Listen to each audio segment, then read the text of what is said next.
Elias Kern sat at the bottom of a 15-foot shaft carved into solid snow, watching ice crystals fall through the circular opening above while the wind howled across the ridge. The other prospectors were burning through their firewood supplies in desperate attempts to keep their tents warm, but Elias needed only a handful of kindling to maintain comfort in his snow cylinder. Before we begin, let us know where you're watching from, and if frontier survival stories like this move you, hit that subscribe button, because tomorrow's tale is even more impossible than this one. Elias Kern found Thomas Whitmore on the morning of March 19, 1896, frozen solid in the canvas tent they had shared for 3 prospecting seasons. The wind had finally stopped after 8 days of relentless battering across the Alaskan ridge, and the silence woke Elias from the half-sleep that had sustained him through the storm. He had been conserving his firewood, burning only enough to keep his fingers functional and his water from freezing. Thomas had taken the opposite approach, and it had killed him. The tent sagged inward where snow had accumulated against the canvas. Elias pushed through the entrance and saw his partner sitting upright against his bedroll, wrapped in every blanket they owned, his face gray and still. The small sheet metal stove between them held nothing but ash. Thomas had burned everything combustible over the final 2 days. The wooden boxes that held their supplies, the spare tent poles, even the handle of his spare shovel. It had not been enough. Elias pulled Thomas's journal from inside his coat. The leather cover was stiff with cold, but the pages opened. The final entry was dated 2 days earlier, the handwriting shaky and difficult to read.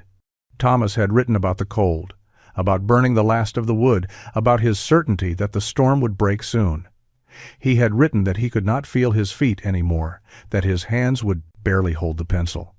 The entry stopped mid-sentence. They had come to Alaska 3 years earlier when word of gold deposits in the interior reached Seattle. The promise of wealth had drawn hundreds of men north, most of them unprepared for what they would face.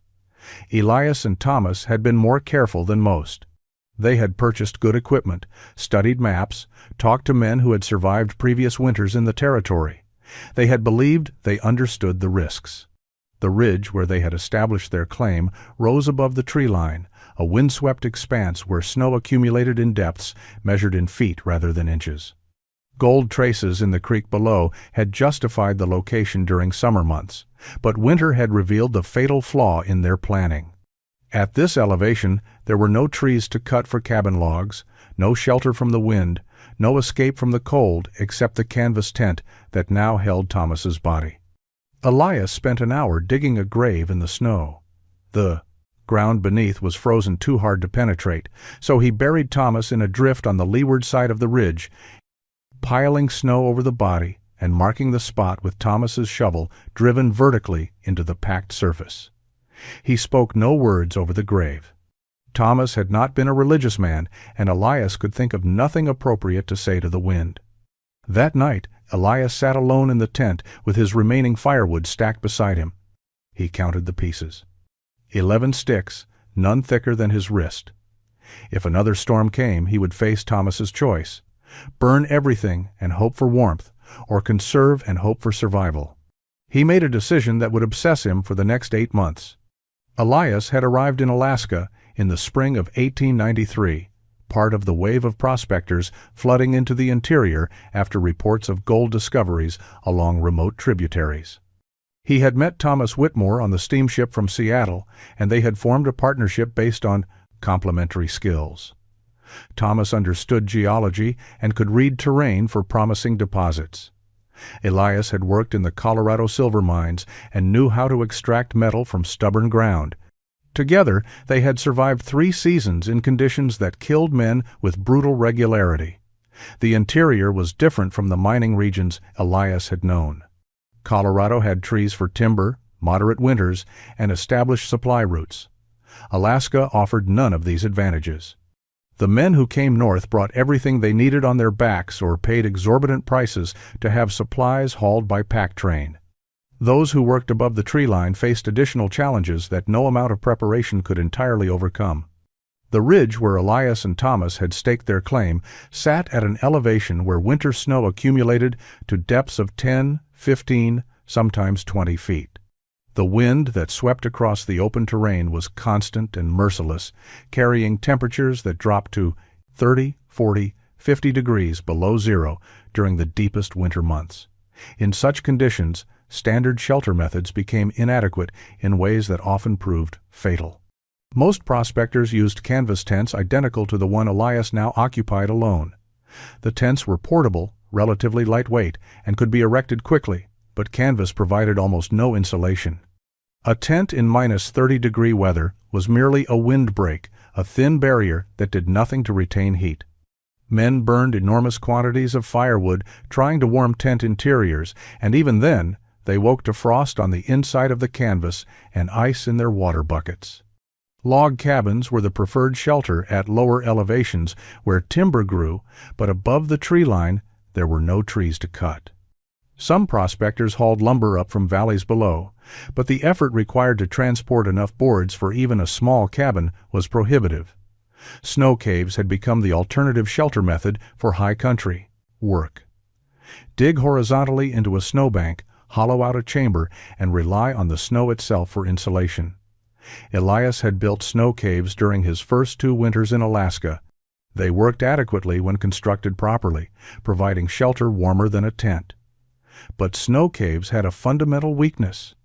The horizontal tunnel design created a roof that bore the full weight of the snow above it. If the roof was too thin, body heat from inside would weaken it until it collapsed. Elias had helped dig out 2 men from collapsed snow caves during the winter of 1894. One survived with broken ribs, the other suffocated before they could reach him. The pattern was clear. Tents provided inadequate insulation. Snow caves were unstable. Log cabins were impossible without timber. Yet men continued using these methods because no alternative existed. They accepted the deaths as inevitable. Thomas's frozen body had made the danger concrete. Elias began thinking about the problem with the intensity of a man who knew his own life depended on finding a solution. Spring came slowly to the high country. By late April, the snow had softened enough for travel, and Elias spent 2 weeks visiting abandoned prospecting camps within a day's walk of his claim. He was looking for evidence, for patterns in how shelters failed and men died. What he found confirmed his darkest suspicions about survival above the tree line. The first camp he reached had belonged to 3 prospectors who had worked a claim 2 ridges north. Their tent stood partially collapsed, the canvas shredded by wind and weighted down by snow that had accumulated against it through the winter. Inside, he found their stove, their cooking gear, and frozen food supplies they had never consumed. He found no bodies, which meant they had either abandoned the camp or died elsewhere. The tent's condition told him they could not have survived in it past December. The second camp revealed a more complete story. 2 snow caves had been dug into a massive drift on the lee side of a hill. Both had collapsed. Elias could see where the roofs had come down, filling the chambers with compacted snow that would have been impossible to dig through from inside. He spent an hour excavating the first cave and found a body halfway back in the tunnel, positioned as though the man had been crawling toward the entrance when the collapse occurred. His hands were still extended forward, fingers frozen in clawing positions. The third camp belonged to a prospector Elias had met briefly the previous fall, a man named Davidson who had been working alone. Davidson's snow cave had not collapsed, but it had failed in a different way. The entrance tunnel had filled with drifting snow during a storm, sealing the chamber. Davidson had apparently tried to dig out, but had been overcome by carbon monoxide from his fire burning in an enclosed space with inadequate ventilation. Elias found him lying near the entrance, his shovel beside him, his face peaceful as though he had simply fallen asleep. Over the following weeks, Elias examined 8 more camps. He found collapsed snow caves, destroyed tents, and evidence of men who had frozen despite burning every piece of combustible material they possessed. The death toll from the winter of 1895 to 1896 would never be precisely known, but Elias estimated at least 15 men had died within a 20-mile radius of his own claim. He began analyzing why the snow caves failed. The horizontal design was the fundamental problem. Men dug straight into drifts, creating tunnels with flat roofs that concentrated weight at specific points. The domed chambers some built were stronger, but the dome shape was difficult to carve correctly in dense snow, and most prospectors lacked the skill or patience to do it properly. Elias remembered something from his mining days in Colorado. Vertical shafts were always more stable than horizontal tunnels. A shaft distributed weight around its circumference rather than concentrating it on a roof. Miners knew this instinctively, which was why deep mines used vertical access shafts rather than sloping tunnels whenever possible. He wondered if the same principle might apply to snow. Elias returned to the high country in early October of 1896, 7 months after burying Thomas. He came alone this time, carrying supplies for a full winter and a plan that he had refined through countless hours of thought during the summer months. Other prospectors were returning to their claims as well, men he recognized from previous seasons and new arrivals drawn by persistent rumors of gold in the interior creeks. Jacob Fielding had a claim adjacent to Elias's, separated by a quarter-mile of ridge. He was a loud man from California who had spent 2 winters in Alaska and considered himself an expert on frontier survival. When he saw Elias probing the snow depth with a long pole, he walked over to investigate. "What are you doing, Kern?" Fielding asked, watching Elias push the pole down through the snowpack until it hit resistance. "Measuring," Elias said. He pulled the pole up and examined the depth markings he had carved into the wood. 18 feet of snow at this location, densely packed from previous seasons. "Measuring for what?" "A shelter." Fielding laughed. "You planning to dig a cave? I can tell you right now, that drift will collapse on you before Christmas." "I've seen it happen." "Not digging a cave," Elias said. He moved 10 paces east and probed again. 20 feet here. "Better." "Then what?" "A shaft." Fielding stared at him. "A shaft? You mean straight down?" "That's what a shaft is. You're digging your own grave, Kern. That's what you're doing." Elias ignored him and continued probing. He found a location where the snow depth exceeded 20 feet and the surface showed no cracks or weaknesses that might indicate unstable layers below. He marked the spot with a stick and began his work the following morning. He started by cutting a circle 3 feet in diameter into the surface snow. The top layers were relatively soft, accumulated from the previous winter and not yet compressed by time and weight. He removed the snow in cylindrical sections, lifting each piece out and tossing it aside. By midday, he had excavated down 4 feet, and the work was becoming harder. The snow at greater depths was different. Years of accumulation had compressed it into dense layers that required significant effort to cut and remove. Elias could see distinct bands in the shaft walls, darker layers alternating with lighter ones, each representing a winter's snowfall compressed and transformed. The oldest layers near the bottom would be the densest, almost ice-like in their hardness. He widened the diameter as he went deeper, creating a shaft that was 4 feet across at the bottom and slightly narrower at the top. The taper was intentional, providing structural strength by directing the weight of the surrounding snow downward and outward rather than straight down onto a flat roof as in a horizontal cave. By the end of the first day, he had reached 6 feet. By the end of the second day, 9 feet. The work was exhausting, requiring him to climb in and out of the deepening shaft repeatedly to remove excavated snow. He fashioned a simple bucket from canvas and rope, lowering it down to fill and then hauling it up to empty. Other prospectors stopped by to watch. Most thought he was wasting valuable prospecting time on a doomed project. Jacob Fielding returned on the 3rd day and peered down into the shaft, which now extended 12 feet below the surface. "It'll collapse," Fielding predicted. "Maybe not today, maybe not tomorrow. But it'll come down on you." Elias continued digging. On the 4th day, Elias reached 15 feet and stopped digging downward. The shaft had taken on a precise geometry that pleased him in ways he could not fully articulate. The walls rose in a smooth cylinder, the circular cross-section unbroken except for the subtle inward taper he had carved deliberately. He ran his hand along the surface, feeling the density of snow that had been compressed over years into something closer to ice than powder. The diameter at the bottom measured 4 feet across, wide enough for him to lie down comfortably, narrow enough that the surrounding snow provided maximum insulation with minimum interior volume to heat. At the top, the opening measured 3.5 feet, creating a slight funnel shape that directed any falling snow toward the center rather than allowing it to accumulate on one side and create uneven weight distribution.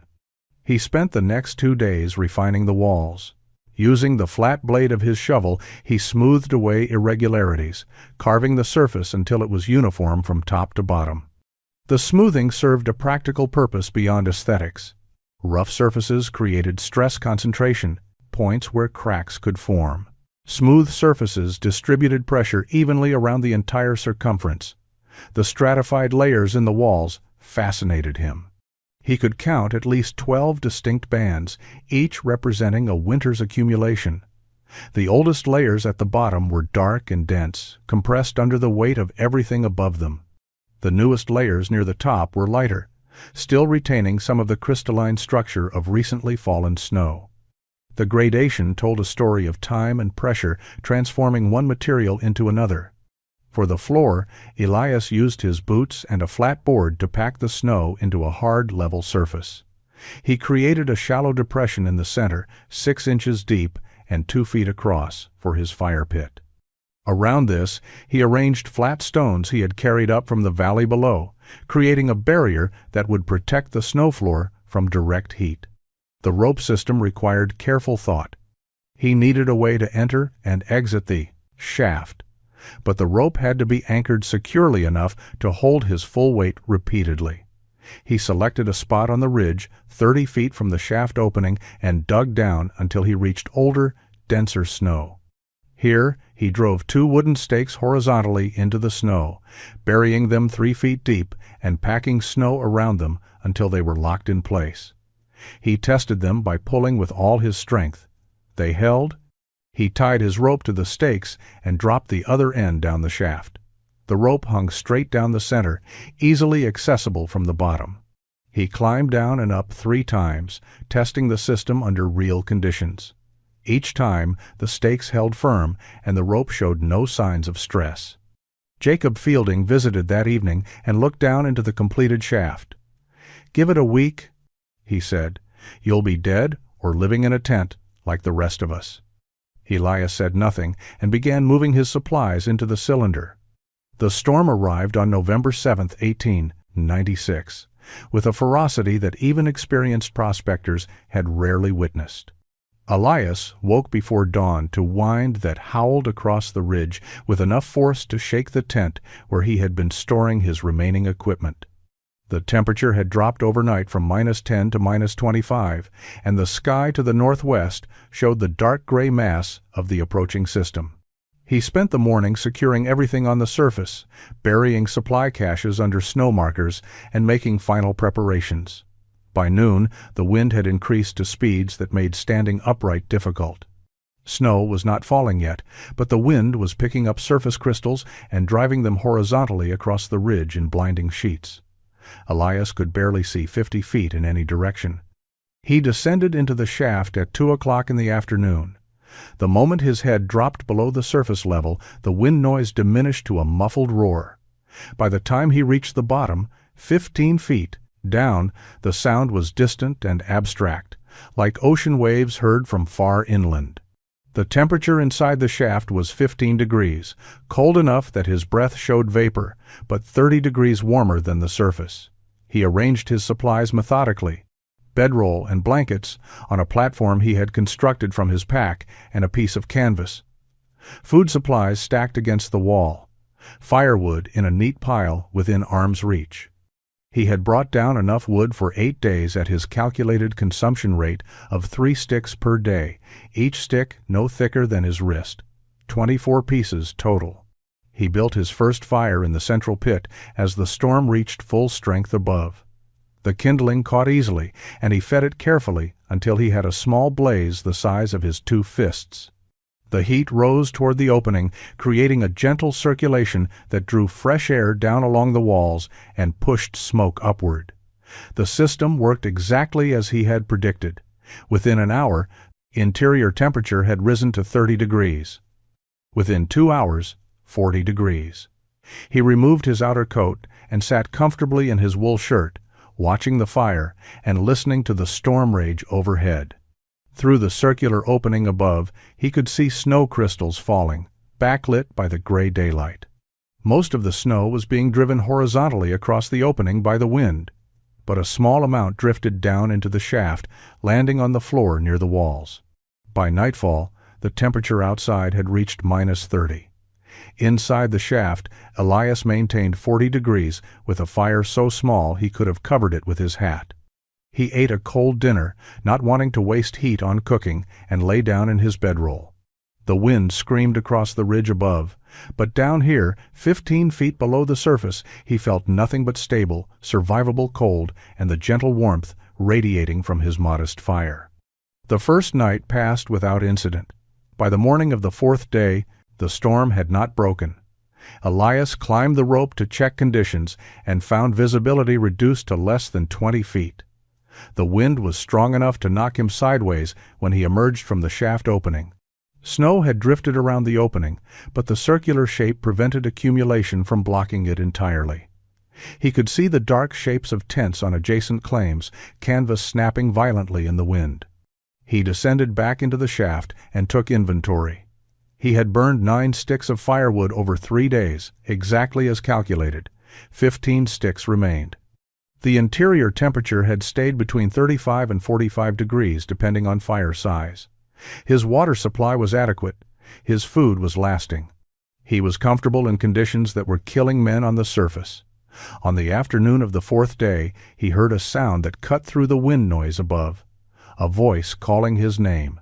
He climbed up and found Henry Caldwell at the shaft opening, barely recognizable behind a mask of ice that had formed on his beard and eyebrows. Caldwell was a prospector from Missouri, a quiet man who kept to himself and whose claim was a quarter-mile east. "My tent is gone," Caldwell said, his voice rough from shouting over the wind. "Ripped apart 2 hours ago. I've got no shelter." Elias looked at Caldwell's hands. The fingers were white with frostbite. "Come down," he said.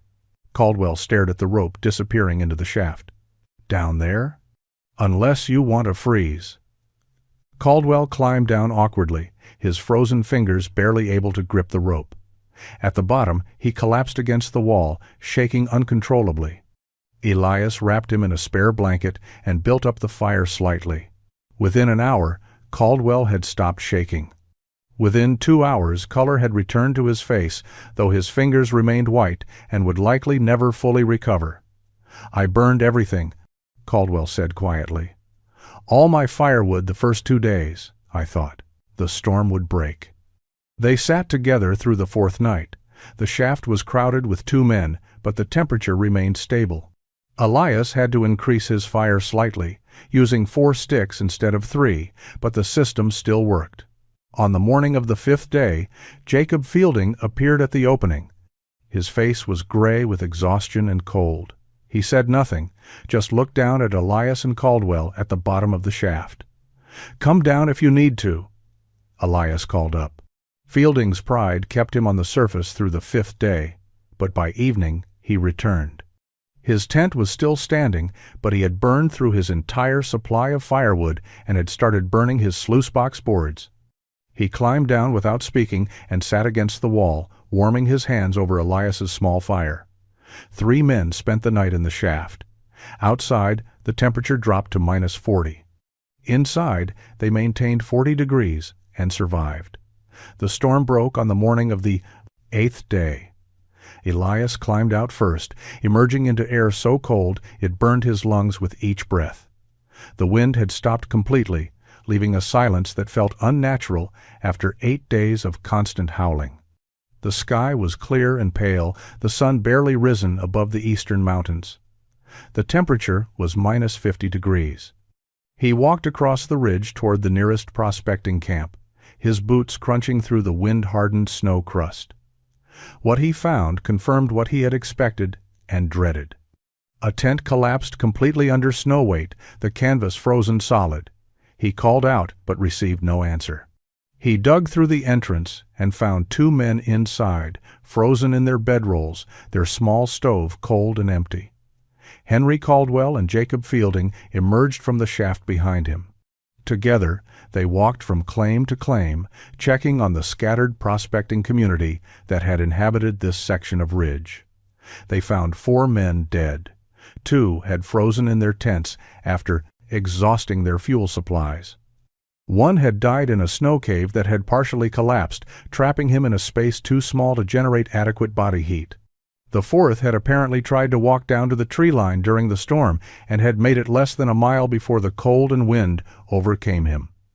They found 3 survivors besides themselves. 1 man had managed to keep his tent intact and had burned every piece of wood he owned, including his sluice box, his tool handles, and the frame of his backpack. He had survived but had nothing left except the clothes he wore. Another had built a snow cave that had somehow remained stable through the storm, though he had burned through all his supplies and was suffering from severe frostbite on both feet. The 3rd had spent the 8 days huddled in a supply cache he had dug into a drift, burning candles for minimal warmth and accepting that he would probably die. Over the following 3 days, as the temperature slowly rose to -20, the surviving prospectors gathered at Elias's shaft. They examined it with the intensity of men studying something that had saved lives while their own methods had failed. Jacob Fielding, humbled by his near-death experience, asked detailed questions about the construction process. Henry Caldwell took measurements and made sketches in a notebook. Elias explained the technique without reservation. The importance of snow depth, at least 10 feet and preferably more. The circular cross-section for structural stability. The slight inward taper to direct weight properly. The smooth walls to distribute pressure. The small fire for heat efficiency. The open top for ventilation. The physics that made it work when horizontal caves and surface tents failed. Within 2 weeks, 5 more shafts had been excavated on nearby claims. Each prospector adapted the basic design to their specific needs and snow conditions, but the fundamental principle remained the same. Vertical cylinders carved into deep snow. Simple engineering that transformed a killing environment into survivable shelter. Word spread to other high country camps. The winter of 1897 brought validation on a larger scale. Dozens of prospectors across Alaska's interior high country excavated vertical snow shafts based on descriptions passed from camp to camp. The technique spread through the informal communication network that connected isolated prospecting communities, carried by men traveling between claims and repeated in the supply towns where prospectors gathered to purchase equipment and trade information. Not every prospector adopted the method. Some continued using tents out of habit or stubbornness. Others built snow caves using traditional horizontal designs, either unaware of the vertical shaft innovation or skeptical of its advantages. But among those working above the tree line in regions where winter snow accumulated to significant depths, the shaft design became increasingly common. The winter of 1897 was severe, with temperatures frequently dropping below -40 and storms that lasted for days. Yet the mortality rate among prospectors using snow shafts was dramatically lower than in previous years. Men who would have died in collapsed caves or frozen tents survived in cylindrical shelters that maintained stable temperatures with minimal fuel consumption. By 1898, the technique had reached the Yukon Territory, carried north by prospectors following gold strikes near Dawson City. Arctic explorers heard descriptions of the method and tested it during expeditions into regions where no other shelter option existed. Military surveyors working on mapping projects in Alaska's interior incorporated snow shaft construction into their cold weather survival protocols. Variations developed as men adapted the basic design to different conditions and needs. Some prospectors excavated larger diameter shafts to accommodate 2 men comfortably. Others created connected shaft systems, with a primary living shaft linked by a short horizontal tunnel to a secondary shaft used for supply storage. A few ambitious builders carved alcoves into the shaft walls, creating storage niches or even small side chambers. The physics behind the design became better understood as more men used the technique and shared observations. Mining engineers and military officers with technical education recognized the structural principles involved and began writing about them in professional journals. An article published in 1900 in a mining industry periodical explained the advantages of cylindrical geometry for snow shelters, comparing the compression ring effect in vertical shafts to similar principles used in tunnel construction and bridge arches. Elias continued prospecting through 1902, building a snow shaft each winter and living in it through the coldest months. He never struck significant gold, finding only enough to justify continuing the work and saving modest amounts for his eventual retirement. Among the high country prospecting community, he became known simply as the man who figured out the snow, a reputation that carried respect but no fame beyond the scattered camps where men who understood cold listened to those who had survived it. By 1902, conservative estimates suggested the technique had saved at least 30 lives over a 5-year period, men who would have died using standard shelter methods but survived in properly constructed snow shafts. Elias left Alaska in 1903. Elias Kern returned to Washington State in the spring of 1903 with enough money to start over but not enough to retire. He was 43 years old, his hands scarred from years of cold and hard work, his face weathered by wind and sun. He took a job with a mining equipment supplier in Seattle, using his knowledge of frontier conditions to advise prospectors on what they would need and what they could safely leave behind. He met Margaret Holloway in 1904 at a church social he had attended reluctantly. She was a school teacher, 10 years younger than him, with no interest in mining or the frontier stories that most men told to impress her. They married in December of that year. Their first child, a daughter, was born in 1905. A son followed in 1907. Elias spoke little about his Alaska years. His children knew he had been a prospector, that he had worked in conditions most people could not imagine, but he offered few details when they asked questions.